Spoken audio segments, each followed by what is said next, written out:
Anda sudah punya track record yang buruk, laki-laki akan mikir berkali-kali. Pertanyaan saya sederhana. Nih, saya tanya sekarang. Yang cowok diem dulu ya, saya tanya cewek-cewek dulu ya. Yang cewek-cewek, nah siapa mau nikah ya cewek-cewek? Yang mau nikah? Yang mau nikah? Masa nggak ada yang mau sih? Oke, saya tanya. Kalau nanti mau nikah, saya tanya sekarang, mau dapet cowok yang soleh atau yang nggak soleh?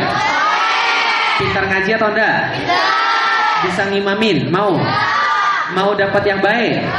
Yang ngayomin? Yang nggak asal gampar? Yang kayak gitu nggak akan didapat melalui proses pacaran.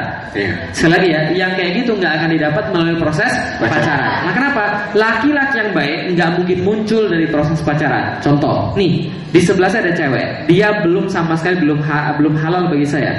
Belum nikah, bukan mahram, belum nikah dan bukan siapa-siapa. Saya bukan siapa-siapa juga bagi dia. Saya berani pegang tangan dia.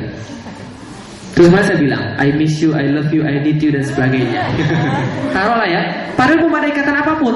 Pertanyaan saya, setelah saya nikah sama cewek ini, apa yang menghalangi saya untuk bilang seperti itu ke cewek yang lain dan pegang tangan cewek yang lain belum nikah dengan saya? Apa yang menghalangi saya? Nggak ada. Karena saya sudah berani sebelum nikah, lebih berani lagi setelah nikah. Paham gak saya? Itu yang terjadi lah. Kenapa? Karena saya sudah ngelatihnya. Maksiat sebelum nikah lebih mudah maksiat setelah nikah. Maka jangan heran kalau banyak laki-laki yang selingkuh. Lah kenapa? Karena mereka peroleh itu lewat jalan pacaran. Saya orang kantoran teman-teman sekalian, dan saya kasih tahu, hampir saya berkesimpulan 70% cowok kantoran itu selingkuh. Serius. Loh, kalau seandainya bukan karena Allah, kalau seandainya bukan karena Rasulullah, kalau seandainya bukan karena Islam, taat pada aturan Allah, apa yang menyebabkan laki-laki nggak selingkuh? Saya tanya. Apa yang menyebabkan laki-laki nggak selingkuh kalau bukan karena Allah dan Rasulnya? Nggak ada. Contoh nih, kalau seandainya dia punya cewek di sebelah dia takut ada cewek sebelah dia. Lain apa? Bukan mahramnya, bukan orang yang sudah dia nikahi, bukan siapa-siapa. Dia takut apa? Dia nggak mau pegang tangan cewek ini, bukan karena dia nggak laku, bukan karena dia nggak berani, tapi karena dia takut dengan Allah. Yang kayak begini kalau sudah nikah, kira-kira dia berani nggak pegang tangan cewek lain? Tidak. Nggak berani, karena dia bukan takut sama istrinya, dia takutnya sama Allah. Maka orang kayak gini nggak berani ketika di luar kota, nggak berani ketika di dalam kota, nggak berani ngapa-ngapain. Kenapa?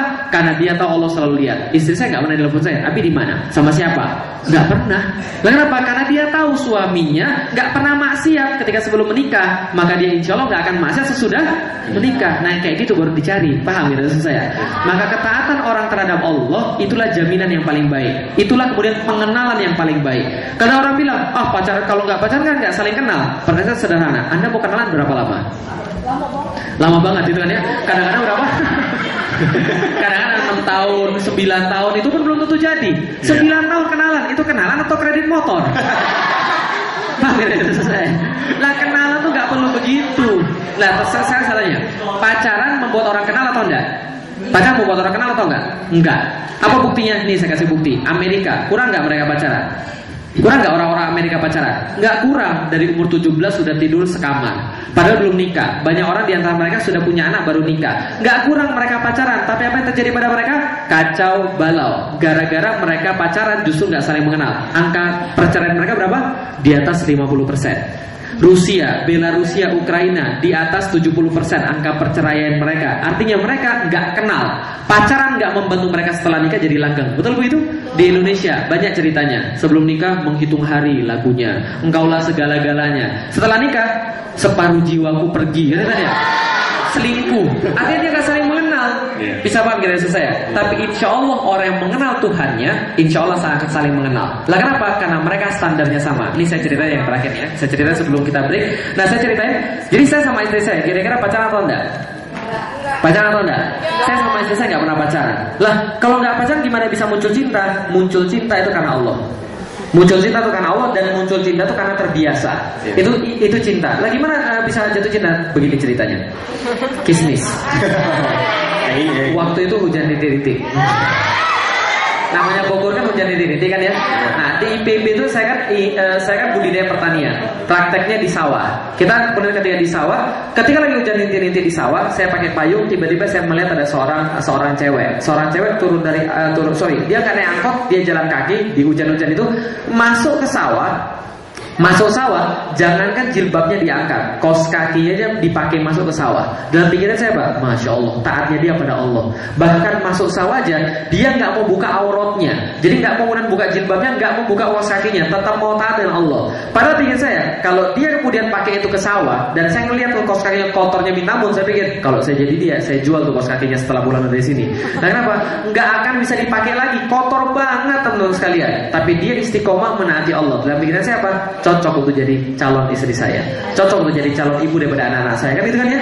Nah kenapa? Ketika saya sudah muslim, ketika saya sudah jadi orang baik. Sebelum saya muslim ya, ketika ngeliat orang-orang kerudungan, apa yang saya pikirin? Suka nggak? Enggak. Jangan nggak suka. Mohon maaf banget itu sebelum masuk Islam ya. Mohon maaf banget ketika sebelum masuk Islam ngeliat orang kerudungan, jijik. Serius. Lah kenapa? Karena saya bukan orang baik. Tapi kalau saya sudah jadi orang baik, senang. Lah kenapa? Karena siapa yang taat sama Allah, saya senang. Bisa paham ya saya? Karena sama-sama taat, senang jadinya. Lantas kemudian saya kirimin surat, mau nggak jadi istri saya? Dia bilang, oh dia nggak balas 2 hari. Saya telepon, mau nggak jadi istri saya? Dia bilang, kamu tuh belum tahu apapun tentang saya. Betul, saya belum mengenal kamu dan saya nggak tahu apa-apa. Tapi yang saya tahu tentang kamu, insya Allah sudah cukup. Apa yang saya tahu? Ketaatan dia pada Allah. Itu yang menjamin, gitu kan ya? Lalu kemudian kamu tuh nggak tahu apa-apa tentang saya. Kamu kan orang Cina, saya orang Jawa. Kamu nggak tahu tentang saya. Bukan masalah etnis. Dia bilang, enggak, kamu nggak tahu apa-apa tentang saya. Rumah saya itu setengahnya masih dari tanah. Saya bilang, saya bukan nyari tanah, saya nyari istri. Dia bilang, oke, kamu datang aja ke rumah saya, bilang sama ibu saya. Saya datang ke rumahnya, sekampung heboh. Lalu kenapa? Itu kampungnya sangat jauh dari kota. Ketika saya datang heboh semua, karena orang Cina masuk kampung. Tapi karena saya ganteng, akhirnya saya dinikahkan. Setelah saya dinikahkan, kemudian kita benar berdua di rumah tangga. Ada cekcok nggak kira-kira? Ada nggak cocok kira-kira rumah tangga? Semua rumah tangga, hatta itu rumah tangga Ustaz, hatta itu rumah tangga Rasulullah Muhammad SAW, itu juga ada cekcoknya. Tapi bagaimana kemudian cekcok itu diatasi? Dengan taat pada Allah. Sebelum saya mulai menikah sama istri saya minta istri saya hafalin satu hadis. Hadisnya bunyinya begini. Jadi hadisnya bunyinya begini. Hadisnya riwayat Baihaqi, hadisnya berbunyi bahwa Rasulullah berkata, wahai sahabat, maukah aku beritahu kalian tentang wanita-wanita istri-istri kalian calon penghuni surga? Maka sahabat berkata, iya, jelas mau. Syaratnya apa? Ada 4. 1, mereka yang penyayang. Siapa? Yang penyayang. Yang kedua, mereka yang banyak anak. Yang apa? Banyak anak. Berarti banyak anak apa? Minimal 3. Lebih banyak lebih bagus. Loh, bukannya BKKBN sekarang berkata 2 anak cukup? Oh, itu sudah direvisi. Enggak lagi 2 anak cukup. Sekarang apa? Bukan. Sekarang 2 anak lebih baik. Tapi bacanya bukan begitu. Bacanya 2 anak lebih baik. Jadi kira-kira gitu. Jadi itu bacanya. Iya, memang begitu.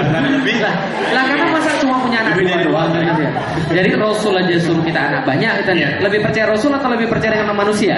Ya percaya Rasul lah. Maka 2 anak lebih baik gitu ya. Maka 1 adalah penyayang, yang kedua adalah banyak anak. Yang ketiga, yang dia sangat bermanfaat bagi suaminya. Artinya apa? Suaminya selalu merindukan dia tatkala berpergian dan menyenangkan tatkala dia di rumah. Dia bermanfaat bagi suaminya. Yang keempat, yang tatkala istrinya tidak ridho sama suaminya atau suaminya tidak ridho pada dia.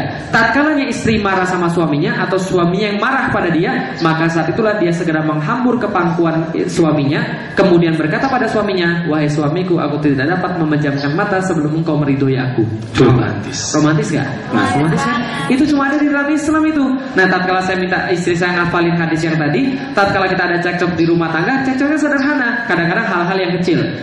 Pulang dari kajian, punya amplop yang lumayan banyak. Umi, amplopnya berlebih, makan yuk. Mau makan apa? Istri saya jawab, terserah. Terserah jawabnya. Saya kasih tahu, terserah itu jawaban yang paling gak enak bagi laki-laki. Kenapa? Laki-laki itu tatkala bertanya pada istrinya mau makan apa atau mau beli apa atau mau apa-apa, itu tandanya dia mengharapkan ada jawaban dari istrinya. Karena tatkala istrinya menjawab dan suaminya coba untuk memenuhi itu, suaminya merasa berharga karena bisa memenuhi permintaan istrinya, merasa berharga. Nah, tapi kalau jawabnya terserah, hilang tuh semuanya tuh. Terserah. Lalu saya berusaha sabar. Kalau gitu kita makan ayam aja. Enggak, ayam bosan kan sebenarnya sudah makan ayam. Ya sudah, kalau gitu kita makan ikan aja. Enggak, ikan amis, gado-gado aja. Enggak, gado-gado sakit perut. Terus mau makan apa? Terserah. Lalu saya bilang, ya sudah kalau gitu nggak usah makan aja. Dia bilang, ya udah nggak usah makan nggak apa-apa. Ya udah kita pulang aja. Ya pulang nggak apa-apa. Pulang, lapar, marah lagi. Gak enak kan ya? Sudah kemudian setiap hari ketemu dia, gitu kan? Gak enak kan ya? Lama-lama saya bilang, setelah kemudian gak enak dalam keadaan seperti itu kan, kalau cowok mau minta maaf gengsi, cewek lebih gengsi lagi kan ya. Maka dalam keadaan seperti itu saya bilang sama dia, Umi ingat hadisnya? Umi ingat hadisnya, maka yang dia lakukan berikutnya, episode berikutnya sudah kita tahu bersama-sama. Paham tidak selesai? Karena dia ingat dan tahu hadisnya. Karena sama-sama taat sama Allah. Coba kalau dia nggak taat sama Allah, Umi ingat hadisnya, terus gue harus bilang wow gitu. Kalau dia tidak taat sama Allah, maka taat sama Allah, insya Allah orang itu pasti saling mengenal. Tapi kalau tidak taat sama Allah, sehebat apapun Anda pacaran, selama apapun Anda pacaran, saya yakin setelah Anda menikah, nyesel. Yakin deh, nyesel. Nah, kenapa? Banyak orang sudah kirim email ke saya begitu. Pacaran 7 tahun, nikah nyesel. Pacaran 5 tahun, nikah nyesel. Kenapa? Gak kenal Allah. Kalau gak kenal Allah, apa yang membuat laki-laki gak selingkuh? Gak ada. Kalau gak kenal Allah, apa yang membuat perempuan mau taat sama suaminya? Gak ada. Jadi gitu ceritanya. Iya. Tapi ini Ustadz, anak-anak remaja ini masih ada aja yang kekeh gitu. Ya, kekeh. Yang pacaran. Katanya alasannya, pacaran itu kan nilainya lebih bagus. Iya, namanya pacaran itu bikin semangat belajar. Kan? Mengobati kegalauan. Setiap hari hatinya berbunga-bunga, ya kan? Kalau misalnya cowoknya panggil si ceweknya itu endut, dipanggilnya endut udah makan belum? Ya kan? So sweet katanya, so sweet gitu. Kalau misalnya pipinya embem, udah mandi belum? Kalau kepalanya eyang, itu mengobati galauan kita sebagai wanita katanya. Itu bagaimana Ustaz bikin semangat belajar katanya Ustaz pacaran itu? Pertama-tama saya tidak menafikan bahwa setiap manusia pasti punya rasa cinta, rasa kasih sayang. Karena itulah yang membuat kita manusia. Karena kalau kita tidak punya rasa kasih sayang, artinya kita bukan manusia. Allah saja punya 2 nama yang selalu kita agungkan, Ar-Rahman dan Ar-Rahim. Ar-Rahman, Ar-Rahim itu artinya sama, kasih dan sayang, sama-sama. Artinya memang adalah sifat Allah yang Allah berikan pada manusia, bahwa manusia punya rasa cinta. Tapi punya rasa cinta tidak berarti kan harus mengumbarnya kemana-mana. Paham tidak saya? Contoh misalnya, kalau pacaran tuh bikin nilai jadi bagus. Iya, kalau lagi bayan. Kalau lagi nggak bayan, pusing, galau. Lah pacaran apa? Dikit-dikit galau. Kalau kok dikit-dikit kan ditanya, nah ini terjadi galau melulu gitu kan ya. Lah kenapa galau? Dikit-dikit galau. Iya, memang awalnya enak, tapi lama-lama pasti memunculkan hal-hal yang lain.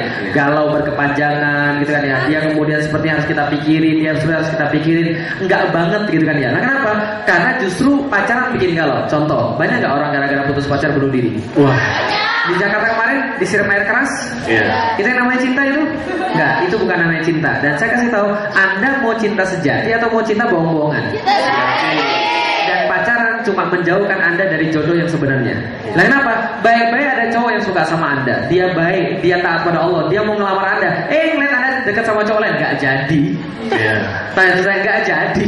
Nah kenapa? Karena dia ngeliat Anda berbuat maksiat, dia pikir apa? Loh, kalau saya dulu cari istri, yang saya cari apa? Yang taat sama Allah. Yang nggak taat, nggak mau saya. Kenapa? Bakal nyusahin saya. Paham tidak saya? Maka orang yang baik, cowok yang baik pasti cari cewek yang baik. Maka cuma ada 2 pilihan bagi Anda. Anda mau dapat cowok yang baik atau Anda dapat cowok yang jahat. Nggak ada di tengah-tengah.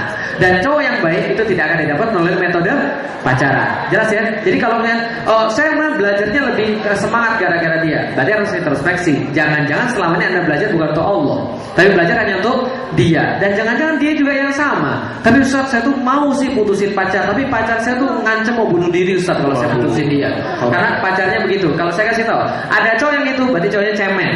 Itu cowok bukan cowok tapi kerupuk. Paham ya saya? Nah, cemen banget, dikit-dikit bunuh diri. Coba bayangkan, laki-laki kayak gitu jadi suami Anda nanti mau jadi apa? Gitu kan ya? Dikit-dikit ngancem. Ngancem kok dikit-dikit kan ya? Contoh. Coba bayangin ya, pas sudah nikah nih, dia nggak mau kerja, dia nggak mau ngapain, kerjanya pelihara burung aja. Sudah pelihara burung terus main game. Anda sudah, bang, kerjalah bang. Kita nih nggak punya duit lagi nih loh, saya sudah hamil loh. Ini kalau anak ini lahir terus gimana? Mas kita mau bayar orang pakai daun, dia lagi main game, dia bilang, kalau kamu bilang itu saya bunuh diri. Kira-kira gimana kira-kira? Mau dapat cowok yang begitu? Cemen kita deh, dikit-dikit bunuh diri. Ya udah, lah kalau Anda putus dia bunuh diri beneran, itu bukan urusan Anda, berarti itu urusan dia. Pemirsa, itu bukan urusan Anda. Lagi pula kalau Anda terusin pacaran, Anda nggak didik dia dan Anda nggak mendidik diri Anda sendiri. Tahu apa yang saya katakan pada cewek saya ketika saya putus pacaran sama dia? Tahu apa yang saya katakan? Ketika saya sudah masuk Islam, ketika saya mau putus, saya bilang begini, karena saya sayang sama kamu, saya nggak mau kulitmu dibakar api neraka. Paham tidak saya? Karena saya sayang, saya nggak mau kulitmu dibakar api neraka. Kalau saya nggak sayang, saya lanjutin di pacaran dan saya lanjutin sampai kemudian salah satu di antara kita ada yang kecewa. Gitu kan ya? Bisa paham dari saya nggak mau kulit dia dibakar api neraka. Jadi kalau Anda serius sayang sama dia, ya Anda putusin. Lah kenapa? Masa Anda guna sayang Anda sayang tapi ajak dia maksiat? Aneh kan ya? Kan nggak mungkin. Nah maka orang yang sayang itu tidak ngajak dia maksiat, karena cinta pada Allah tidak akan dibarengi dengan maksiat. Jadi pikirnya gitu. Jadi lihat, coba kemudian lihat secara kemudian aslinya. Tapi saya terlanjur mencintai dia. Cemen, terlanjur mencintai. Saya nggak bisa melupakan dia. Cemen. Lah kenapa? Ingat baik-baik, cinta itu datang karena terbiasa. Maka terbiasa pula akan menghilangkan cinta. Maka pepatah bahasa Jawa mengatakan weteng tresno jalaran soko kuliner. Tahu artinya? Kuliner. Artinya bukan kulino, sekarang kuliner. Munculnya cinta gara-gara sering makan bersama-sama. Maka kalau Anda terusin, lah saya udah putus Ustaz, tapi saya nggak bisa move on Ustaz. Ya gimana bisa move on? Kepo terus Twitternya, stalking terus Facebooknya. Ya gimana bisa kemudian move on? Move on itu artinya Anda menghilangkan segala hal yang berbau tentang dia dan Anda mulai mikirin hal yang lain. Biasakan. Dulu ketika saya masuk IPB, semester ketiga saya masuk Islam. Semester ketiga saya putusin pacar saya. Gimana saya bisa move on? Galau nggak kira-kira? Galau. Terus gimana bisa move on? Dakwah di kampus. Terus kemudian belajar Islam. Terus kemudian berjuang demi Islam. Kita jadi cinta dengan Islam, itu jauh lebih bagus. Jadi kira-kira begitu. Jelas ya? Kalau masih nggak bisa move on juga, getok aja kepalanya, buang ke sungai sekalian. Jadi gitu. Oke, Ustaz. Jadi teman-teman di sini udah sepakat ya, pacaran itu ngeri, madesu kan? Sepakat semuanya?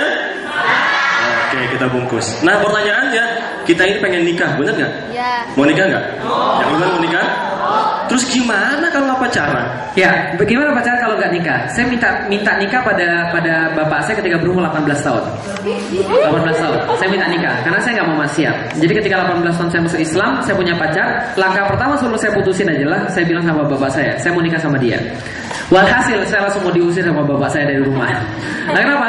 Belum ada apa-apa kok mau nikah kan tadi ya. Nah maka saya jadi sadar, 18 tahun saya jadi sadar bahwa saya belum siap untuk menikah. Maka mulai dari 18 tahun saya mempersiapkan diri untuk menikah. Dan saya baru menikah umur 22 tahun. 4 tahun saya mempersiapkan diri untuk menikah. Maka orang yang menikah harus pantas dulu, harus mampu terlebih dahulu. Jadi kalau masih SMP, masih SMA ngomong nikah, bohong deh. Nah, kenapa? Mereka belum siap. Contoh misalnya, ada suatu waktu ketika saya ngisi di Bogor, ada seorang anak SMA, dia bilang gini, Ustaz saya rohis Ustaz. Karena saya rohis, saya juga punya teman ahwat rohis juga. Dia cantik banget Ustaz.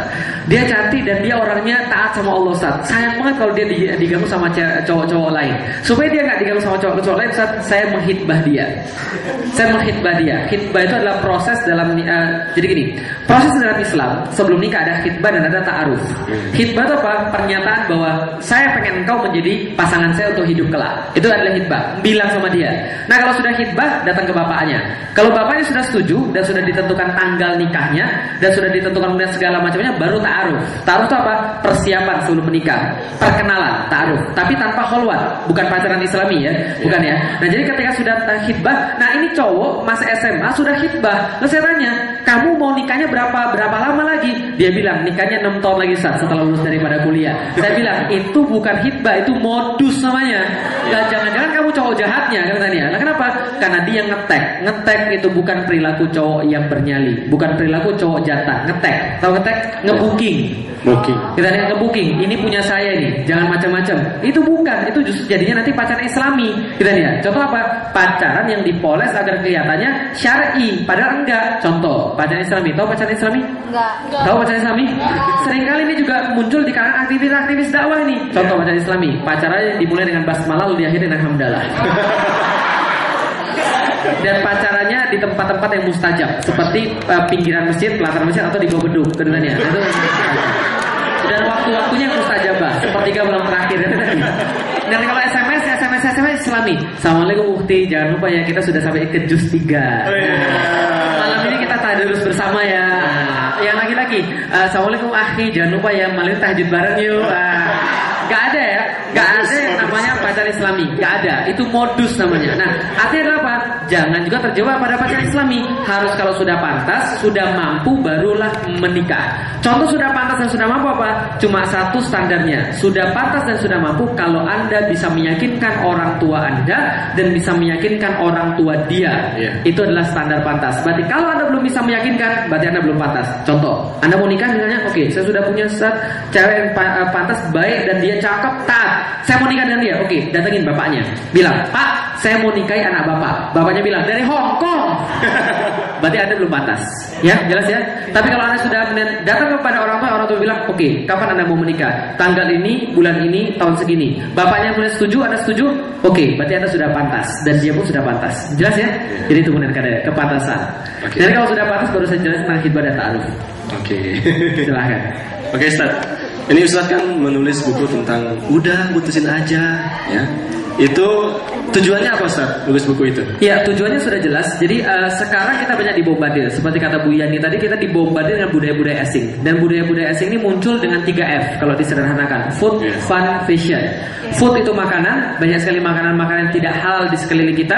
Yang kedua adalah fun. Fun adalah hiburan. Salah satu adalah konser, musik, dan pacaran. Yang ketiga, fashion. Betul Bu, fashion sekarang mengerikan sekali. Maka buku yang kedua setelah saya tulis setelah udah putusin aja adalah yang berhijab. Lah kenapa? Supaya fashion gak macem-macem. Karena salah satu untuk menghilangkan identitas muslim adalah dengan fashion tadi. Maka udah putusin aja khusus ditulis supaya perempuan-perempuan muslimah terselamatkan daripada penghancuran tadi. Sehingga nanti ketika mereka sudah kemudian gede, mereka sudah dewasa, mereka menikah, mereka jadi ibu yang baik dan mereka jadi seorang istri yang baik. Sehingga membentuk generasi yang depan itu adalah generasi emas Islam. Itu tujuan saya. Iya. Semuanya udah baca buku udah putusin aja? Belum ya? Oke, biar penasaran kira-kira Ustadz bisa kasih bocoran nggak isi buku udah putusin aja itu? Ya, isi bukunya saya pikir nanti silakan dibaca saja. Tapi yang perlu saya kasih itu adalah kemarin ketika saya pergi ke daerah, saya pergi daerah mana kemarin ya? Sebentar, saya ngisi daerah di Surabaya. Di Surabaya saya ngisi di depan dokter-dokter. Jadi dokter-dokter itu sudah tahu persis mereka berpendidikan.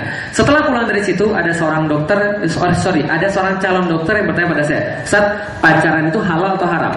Saya ketawa. Lalu saya bilang, Mas belum baca buku saya ya? Karena kan lagi bedah buku saya. Mas belum baca buku saya. Mas, dia bilang, Ustaz, di rumah saya kakak saya sudah beli buku udah putusin aja. Tapi saya sampai sekarang belum berani baca. Lah kenapa? Karena dia tahu kalau dia baca dia pasti putus. Jelas ya? Jelas ya? Jadi itu sudah cukup ya. Ada cerita lain lagi. Ada pacarnya, ada seorang yang sudah pacaran, cowoknya sudah baca udah putusin aja, dan cowoknya sudah sadar. Bagaimana dia cara putusin ceweknya? Dia pergi bareng-bareng ke Gramedia, terus kemudian dia beli buku itu, dia kemudian kasih kemudian ceweknya, dibaca di sana dan mereka putus di situ. Ada lagi cerita yang lain lagi. Ini kisahnya di Jakarta juga.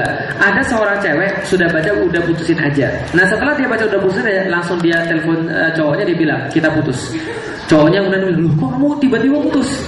Pokoknya kita putus, ini nggak syar'i, ini nggak benar, ini bahaya, kita putus saja. Cowoknya nangis. Setelah cowoknya nangis dan cowoknya bilang, saya nggak mau putusin karena saya sayang banget sama kamu. Kalau kamu sayang banget sama saya ada dua, satu putusin atau dua nikahin saya. Saya nggak sanggup nikahin kamu sekarang. Enggak, kalau gitu kita putus. Enggak, saya juga nggak mau. Akhirnya jadi minggu yang lalu mereka nikah. Dan mereka minta saya jadi penceramah nikah, tapi saya nggak bisa. Tapi akhirnya mereka nikah. Lah kenapa? Karena mereka baca buku itu. Nah jadi kalau Anda cukup berani, kalau Anda cukup berani membaca, ya udah baca aja. Insya Allah. Mudah-mudahan saya nggak bilang bahwa Anda putus gara-gara saya, dan mudah-mudahan Anda bukan putus gara-gara saya, tapi Anda putus gara-gara Allah. Nah kenapa? Karena Allah lebih berhak diutamakan dibandingkan segala yang lain. Nah, jadi kira-kira begitu. Jadi banyak orang yang nggak mau baca itu karena takut putus. Karena mereka udah tahu yang lain baca itu putus. Baik. Oke.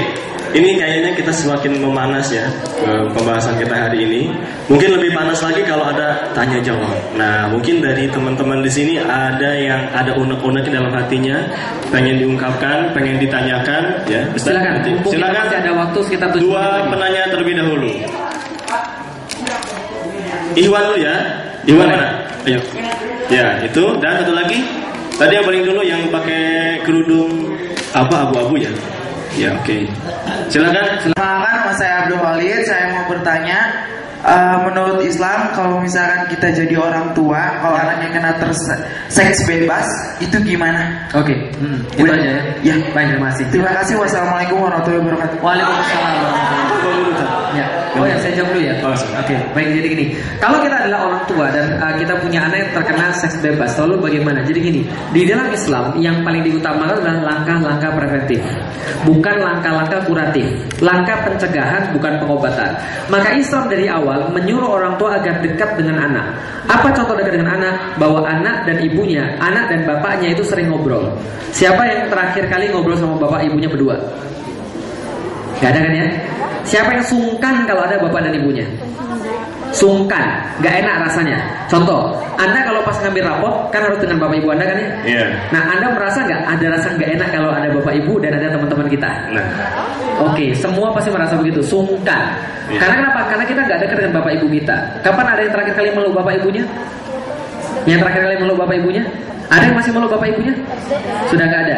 Berarti saya perlu kasih tahu, sampai pada orang tua Anda, berarti hubungan Anda dengan orang tua bermasalah. iya. Bermasalah. Karena itu tidak benar. Lah kenapa? Kalau kondisinya seperti itu, sekarang saya tanya lagi. Kalau Anda nggak pernah meluk orang tua Anda, berarti kalau Anda ada masalah, Anda tidak pernah curhat pada bapak ibu Anda. Betul begitu? Iya. Kenapa nggak mau? Nggak enak Ustaz, masa curhat sama bapak ibu? Itu masalah besar. Iya. Yang terjadi harusnya adalah anak curhat sama, ibu dan bapaknya menjadi tempat curhat anak, bukan teman-temannya.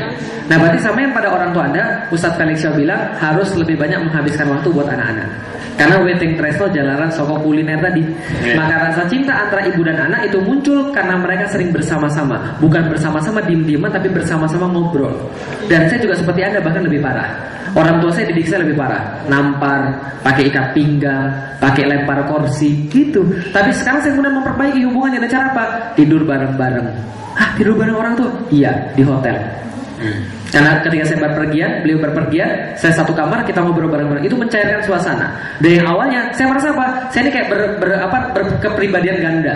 Jadi ketika di sekolah sama teman-teman saya rame, saya ngocol, pelawak, gitu kan ya. Tapi ketika sama orang tua, diem. Gak berani apa-apa. Salah satunya gara-gara apa? Anda pulang ke rumah dulu, Umi dapat nilai nih, dapat 8 aja bangga. Yang lain pasti dapat nilai lebih besar daripada kamu, gitu kan ya? Dapat 3, yang lain dapat berapa? Aduh, ini pendidikan yang salah. Dan kadang-kadang sekolah juga memperparah pendidikan itu dengan cara apa? 1, ranking. Itu memperparah itu. Ketika anak saya punya ranking, saya bilang masih ada sistem ranking juga. Itu ngadu orang itu. Sekolah sekali ini mohon disampaikan pada kepala sekolah kalau misalnya ada ataupun siapapun ini, karena ini nggak berkaitan dengan sekolah, tapi berkaitan dengan kehidupan. Sekolah itu bukan untuk cari ilmu. Sekali lagi ya, sekolah itu bukan untuk cari ilmu. Sekolah untuk cari apa? Sekolah itu untuk membentuk karakter. Karena kalau Anda cuma sekolah untuk transfer of knowledge, transfer of ilmu pengetahuan tadi, maka saya kasih tahu, Google lebih tahu lebih banyak daripada guru-guru Anda dan lebih tahu lebih banyak daripada saya. Ya, jadi kalau cuma untuk cari pengetahuan doang, guru nggak perlu, sekolah nggak perlu. Tapi kunci sekolah adalah membangun karakter. Itu yang paling penting. Membangun apa tadi? Karakter. Karakter itu apa? Segala macam. Kejujuran, gitu kan ya. Toughness, bahwa dia kemudian tidak cepat menyerah, bahwa dia menghargai masa depan dia kemudian menghargai cita-cita, menghargai orang tua, menghargai keluarga dan sebagainya. Nah, ini paling penting. Maka ada 3 yang menyebabkan pendidikan: 1 orang tua, 2 sekolah, 3 masyarakat, dan 3-tiganya nggak bisa dipisah-pisah. Gitu kan ya. Nah, berarti teman-teman sekalian yang kemudian sudah terlanjur gimana? Ya kalau sudah terlanjur mau apa lagi? Ya sudah taubat. Mau apa lagi? Nggak ada lagi. Makanya jangan sampai terjadi. Maka mulai dari sekarang, pikirkanlah bukan untuk diri sendiri, pikirkan kalau Anda jadi seorang ibu, pikirkan kalau Anda jadi seorang orang tua. Mau nggak Anda kemudian seperti tadi? Maka kalau nggak mau jadi sekarang, jangan lakukan. Jadi kira-kira begitu. Wallahu a'lam. Mangga, Teteh, coba dari situ aja. Agak keras ya sebenarnya. Boleh? Mau berdiri boleh, mau duduk boleh. Jangan kayang aja. Waalaikumsalam warahmatullahi wabarakatuh.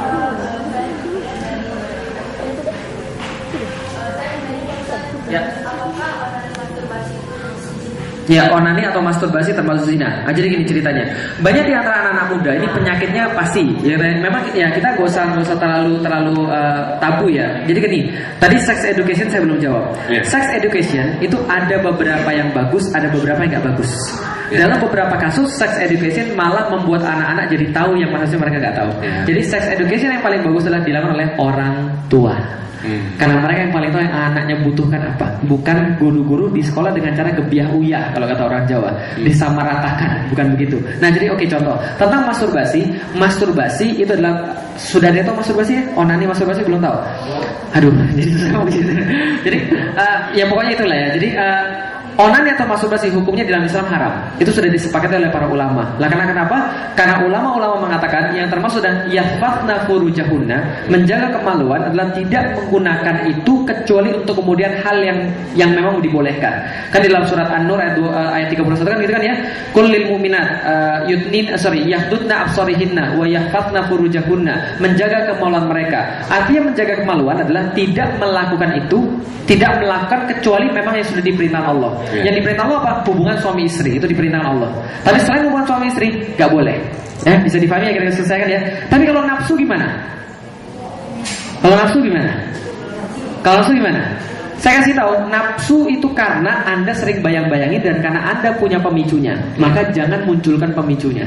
Parahnya sekarang ibu guru, 45% konten internet adalah porno.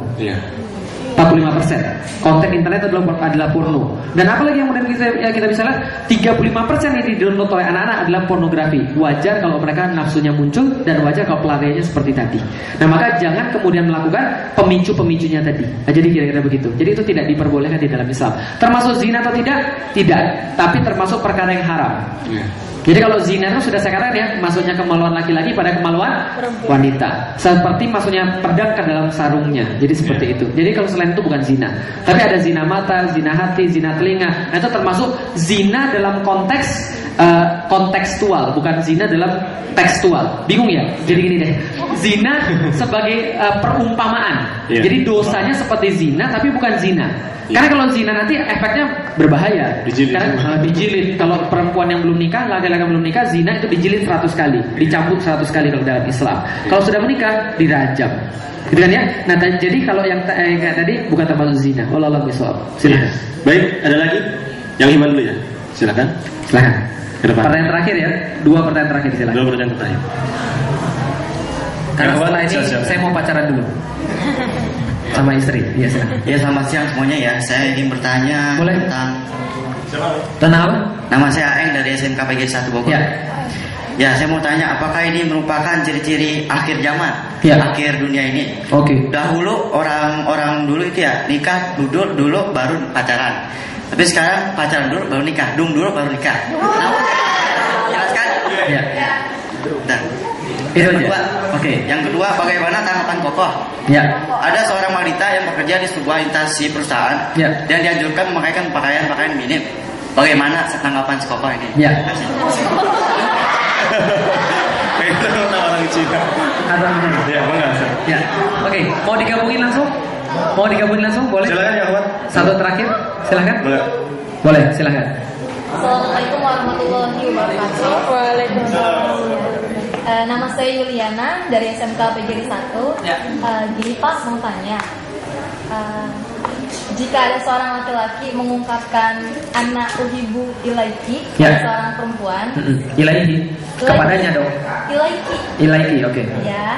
Lalu si perempuan itu menjawab anak uhibu ilaika pada seorang pria itu, tapi hanya mengungkapkan, tidak berhubungan, maksudnya tidak berhubungan, bertemu tidak apa, hanya mengungkapkan via SMS. Itu seperti apa? Bisa dimasukkan.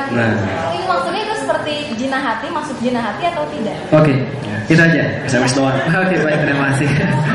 Yang pertama-tama, saya jawab dulu yang pertama-tama. Jadi kalau zaman sekarang apakah termasuk ciri-ciri akhir zaman? Iya, ciri-ciri akhir zaman adalah lebih banyak perempuan daripada laki-laki. Nah, itu salah satunya, dan apalagi terjadi banyak sekali zina. Jadi itu kemudian zina kemudian terlihat secara nyata, itu termasuk kisah-kisah akhir zaman. Tapi apakah akhir zaman sudah dekat? Sepertinya sih belum banget. Lah kenapa?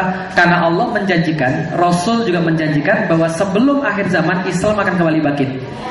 Islam akan kembali bangkit. Baca aja surat An-Nur ayat 55. Jadi surat An-Nur 55, wa'adallahu alladzina amanu minkum wa amilus solihati la yastakhlifannahum fil ardi kama stakhlafa alladzina min qablihim wa la yumakkinanna lahum dinahumul ladzi tadallahum wa la yubaddilannahum min ba'di khaufihim amna. Jadi Allah katakan, Allah berjanji pada orang-orang mukmin akan mengembalikan kembali Islam menjadi jaya. Yastakhlifannahum fil ard, akan menegakkan kembali khilafah di muka bumi itu.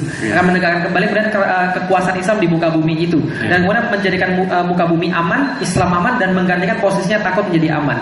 Menguatkan dan menjadikan aman. Nah, jadi janji Allah pada kaum muslim. Jadi insya Allah belum banget, insya Allah. Jadi itu tentang kiamat. Yang kedua, kalau ada seorang wanita dipaksa perusahaannya mengenakan pakaian minim di instansinya, kira-kira gimana? Menurut Anda kira-kira gimana? Mau nggak?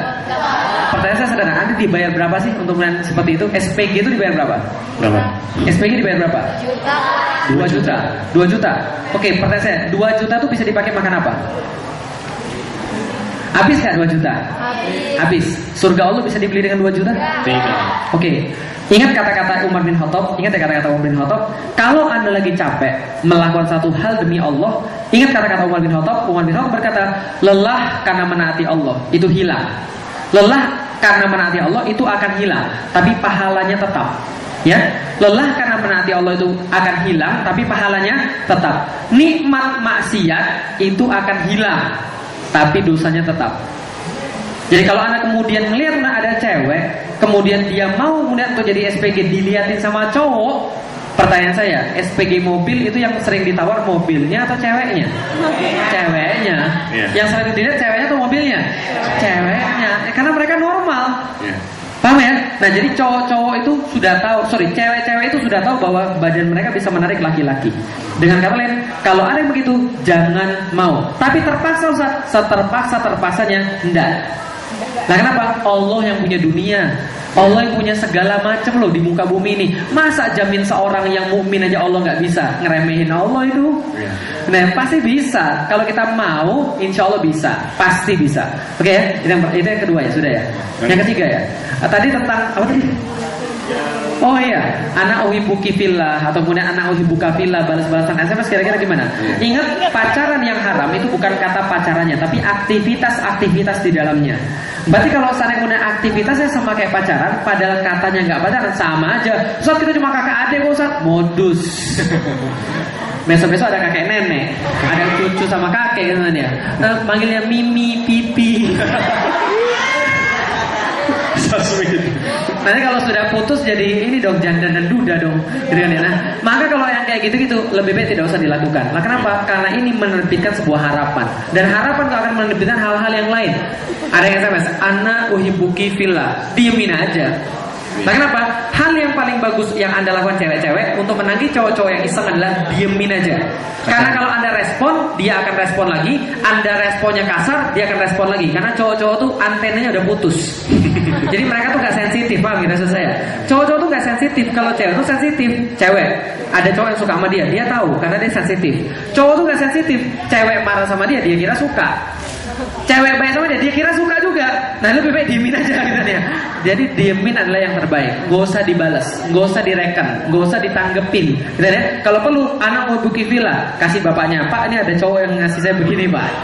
Dan itu udah selesai. Kalau enggak ya gak usah ditanggepin sekalian. Lah kenapa? Kalau Anda tanggepin anak buka villa, saya juga mencintaimu karena Allah. Iya kata-katanya karena Allah, padahal modus. Setelah itu emang gak ada lanjutan lagi? Ada. Karena penasaran tuh cowok, ternyata dia merespon saya. Besok dia ngomong lagi, mau nggak kita jalan berdua? Mau nggak ini ngasih hadiah dan sebagainya? Udah modus, jadi dah. Kalau kita selesai ya. Nah nanti besok ya Valentine ya. Kalau ada yang nanti, would you be my Valentine? Ngasih coklat kan ya. Nah Anda siap-siap kartu nama bapak Anda. Kartu nama bapak Anda, terus ada di situ nomor teleponnya. Mau nggak Anda menjadi Valentine saya? Kasih, silakan hubungin bapak saya. Kalau dia setuju, saya setuju juga. Oke, mantap. Kalau dia kamu ya kan murah selawat semua. Oke. Terima kasih. Saya rasa cukup ya. Baik, mungkin itu sesi tanya jawab kita akhiri sampai di sini. Mungkin untuk yang terakhir kalinya, Ustadz, mungkin ada closing statement agar anak-anak remaja atau pelajar kita saat ini tidak tergoda lagi dengan virus merah jambu yang tadi pacaran dan segala seks bebas itu. Kira-kira seperti apa, Ustaz? Ya, dan saya pikir yang terakhir kali saya tetap harus menyampaikan pada teman-teman sekalian, kalau teman-teman benar-benar peduli masa depan, kalau teman-teman benar-benar peduli hari esok, benar-benar mau jadi seorang ibu yang baik, seorang istri yang baik, saya samain sekali-kali nggak akan sesuatu yang baik lewat jalan maksiat. Ya, jadi nggak mungkin sesuatu yang baik lewat jalan maksiat. Jadi kalau Anda sudah menempuh jalan maksiat, siap-siap sengsara. Kalau sudah maksiat nggak mau susah, berarti dia maksiat maksa nggak mau susah lagi kan ya. Setiap yang maksiat pasti ujungnya susah, itu pasti. Dan setiap kebaikan ujungnya pasti baik. Tahanlah dulu sebentar. Nah cara gimana? Ikut LDK, ikut LDS. Ikut lembaga dakwah sekolah, kumpul dengan orang-orang yang soleh. Biar ngomongnya nggak pacaran terus karena gini. Dalam marketing, orang jadi mau melakukan sesuatu kalau dia sudah dengar 23 kali. Berapa kali? 23 kali. Dia ngelihat, dengar, dan kemudian ngelihat, dengar 23 kali, dia jadi pengen. Teman-temannya pacaran semua, dia jadi pengen pacaran. Tapi kalau teman-temannya bilang, pacaran deso lu, pacaran gak syar'i, pacaran maksiat lu, dengan 23 kali dia akan ikut-ikutan juga. Berarti berkumpulan dengan orang-orang yang soleh. LDS, lembaga dakwah sekolah, datengin, ikutin, mentoring, kemudian datengin. Nih orang-orang kemudian yang memang khusus di sekolah, datang sekolah, datengin, coba lihat apa itu Islam. Sehingga perjuangan kita untuk untuk Islam dan cinta kita untuk Allah, bukan untuk manusia yang belum pantas. Kalau kita sudah cinta Allah, Allah akan pilihkan hamba-hamba yang Dia cintai untuk mencintai kita. Yakin deh. Insya Allah itu akan terjadi. Mudah-mudahan bermanfaat. Assalamualaikum warahmatullahi wabarakatuh. Waalaikumsalam. Jadi solusinya kita harus ngaji Islam lebih dalam agar terhindar dari segala kejadian. Oke, itu saja yang bisa kita bincang-bincang pada kesempatan kali ini. Terima kasih banyak kepada Ustadz Felicio. Sebelumnya saya pengen nyamain juga, kalau tadi ada yang kurang jelas silahkan buka di YouTube.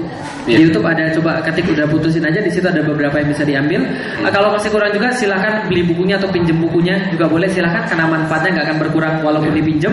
Yang ketiga, setelah ini karena Ustadz bukan selebritis jadi nggak ada sesi foto-foto. Sorry berat. Terima kasih. Assalamualaikum warahmatullahi wabarakatuh. Oke, terima kasih kepada Ustadz Malik yang telah menyampaikan macam-macam ilmu.